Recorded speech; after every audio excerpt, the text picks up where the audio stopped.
Hello everybody. Okay, so this first video is about the driver vouchers. They're called driver vouchers, and those are the white vouchers that you will carry with you for general charge customers. It really goes into detail about how to fill out these vouchers, and most of the things that you learn in this video that's coming up will carry over to the other vouchers as well. So pay attention. This is a really important one. Enjoy.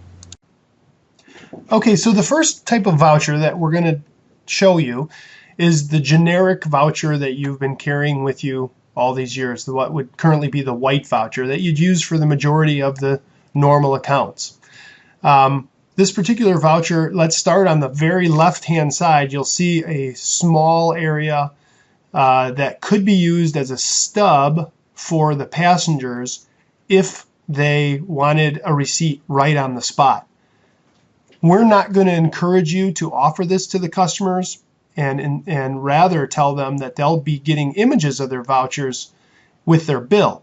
So the reason we want you to not do that is, for the most part, we think it would be smart for you to keep the vouchers in your little book and not tear them off until you're ready to cashier, so that you can have less chance of losing them.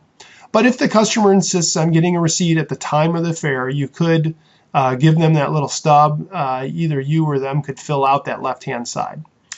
Okay, so moving on to the main part of the voucher now. Even though this looks very different, obviously you can see the information on it is essentially the same as we've had on our current vouchers. You could write in the account name there right below the logo, and any remarks if you want to. Then below that you could put the from and the to in those two areas, just like your current vouchers. And you can see just to the right there's driver ID, cab number, fare number. You're used to including that now anyway. So those are the areas, driver ID, cab number, and fare number, that you're going to put that in there. If you want to write in the rider name, you would do so right here. And that would be like you'd be printing in their name.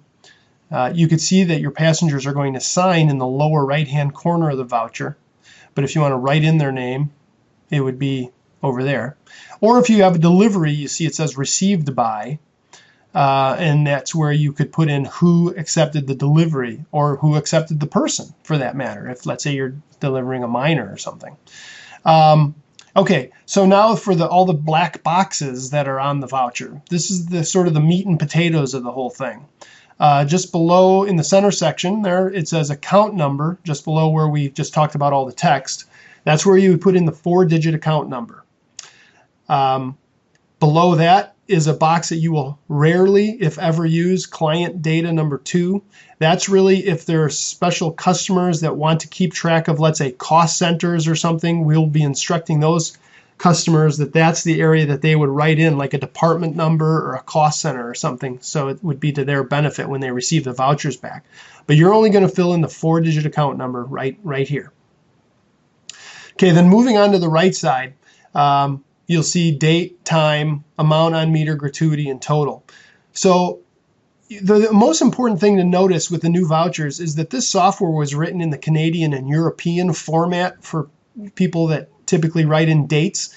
And it says year, year, month, month, day, day. So the year is always going to go in those first two boxes. So it's going to be 1-1. Today is February 21st. So you would then put 0221. So 110221. Most important thing is we have to remember to start putting in the year in the left-hand two boxes. Then below that is the time. You're not going to use military time. You're going to use normal time, because as you can see, the two boxes on the far right, you're either going to complete the X for AM or complete the X for PM. So you're going to put in, let's say it's 10:30 in the morning, you're going to put in 1030 and then put an X through the AM. If it was 10:30 at night, 1030, and you'd put the X through the PM. The times are really more, they don't have to be right on. They just have to be approximate. There's nothing we currently use that requires an exact time, but as close as you can get, it'd be great.